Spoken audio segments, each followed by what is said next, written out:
Hello, this is Lee from Phantom News.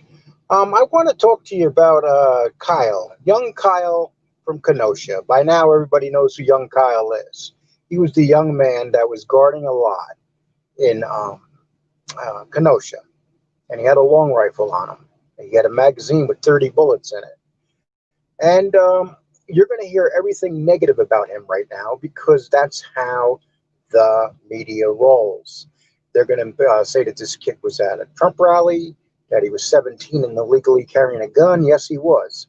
But all the rioters, and there's been a lot of illegal stuff going on in Kenosha, so they shouldn't be attacking Kyle for having an illegal gun. At least Kyle had enough guts to be there and defending the city of Kenosha from these punks. You know, BLM without the black people, a bunch of white punks, because that's what they were, white punks. Now, let me explain to you how this started off. Kyle is in a lot, guarding some cars at a auto sale lot, because the night before, there were a couple lots that got burned down in Kenosha by the BLM punks. And so what happened at that point, the gentleman, 36, 30, I believe he was 36 years old. He was a convicted sex offender. He is a lifetime sex offender register.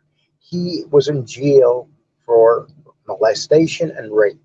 This gentleman attacked Kyle, threw things at Kyle, and instead of Kyle firing right off the bat, he ran from the scene to try to make it go away. And this gentleman chased him and was throwing things at him. So what Kyle did at that point, fearing and running for his life, is he turned around and fired a warning shot at the ex-rapist. I'm sorry, present rapist, whatever he was. He was a bad dude. And you got to see how the dude looked. He looked like a Goldberg the wrestler, literally chasing this guy across he had a red kerchief on his head. He was guarding, like the typical punks in BLM, hiding his face. Well, anyway, Kyle just happened to be an excellent shot, and when he decided to deliver the big shot, he hit this punk in the head and took him out. Guy fell dead to the ground. And at that point, Kyle, instead of running, instead of shooting people, used his phone, dialed 911, and asked the police to please come, that he had just shot a man. But instead, he heard everybody yelling, "There he is, get him." So these absolute idiots, not realizing Kyle had a long rifle, they chased him. And so Kyle could have just stood there and started blasting at that moment, but Kyle decided not to, and he ran again. While he was running, he tripped in the road and fell to the ground. At this point, some idiot with a skateboard decided to be the big hero, and he runs up behind Kyle and smashes him in the head. And another gentleman is standing on the other side of Kyle, and he pulls out a gun and points it at Kyle's head. So Kyle's laying on the ground. The only reason he did not lose his gun is because he was smart enough to take that gun and to make sure he attached it to his body. And so as he's laying there, he reached up and shot the skateboarder in the stomach. The skateboarder held his stomach, and it was a bad shot right away. You knew he was going to be dead within a matter of seconds, and he basically was. And the other gentleman with the gun pointing at his head, and I'm sorry to call him a gentleman, but at this point I'm just trying to be nice. Anyway, he pointed his pistol right at Kyle, so Kyle did the smart thing. He blew the guy's elbow off. If you look for videos of this shooting from the beginning to end, you can find it. Matter of fact, Phantom News will be showing it Saturday night at 10 o'clock. So at this point, he takes the gun that he's using and he fires warning shots all over the place to make sure that these people run and they start running from him. So here he is. He has two guys dead on the ground. He shot the idiot in the elbow. And he gets up, and instead of acting like a madman, he walked down the street, went to a couple police officers, handed himself in. And it was a smart thing because he was going to have a hard time getting out of there and may have had to shoot some more idiots.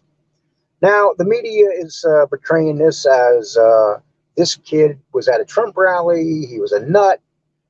But the kid seemed like he pretty much had everything together. You know, during the day, he was at the courthouse trying to clean paint off the building that was put there the previous 2 nights by the protesters. Let's not call them that. Let's call them what they are, rioters. So what they did is, let me do that again, rioters. And anyway, he was cleaning that off. He was there with a group of guys, and they all decided that they were going to go out and guard the city. Now, here's the sad part. Most of those guys are quite young. There are a lot of men, grown men in their 30s and 40s, grown men with legal arms. They have, in Colorado, you're allowed to have firearms. It's an open carry state. These gentlemen should be in Kenosha. They should be guarding Kenosha. They should be guarding it from these punks that are burning things down. They're beating people. There was a video of a gentleman that owned a mattress company, and he was beaten and attacked when he was trying to guard his building.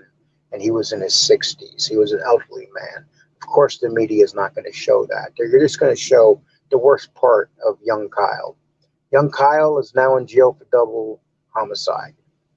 The reality is there's no way that double homicide is going to hold up. And the reason it's not going to hold up is because there's videos everywhere showing that young Kyle was being attacked by grown men.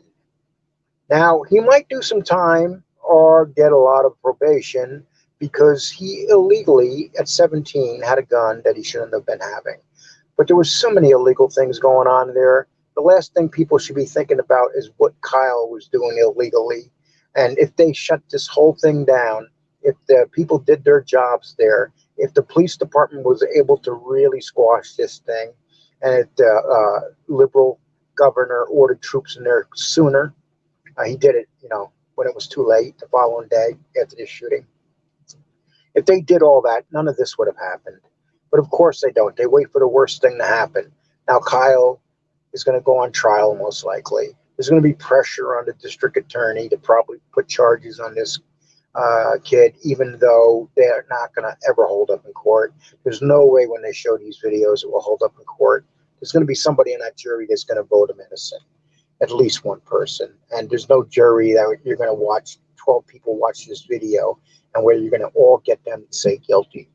Well, I want everybody to please go look at that video.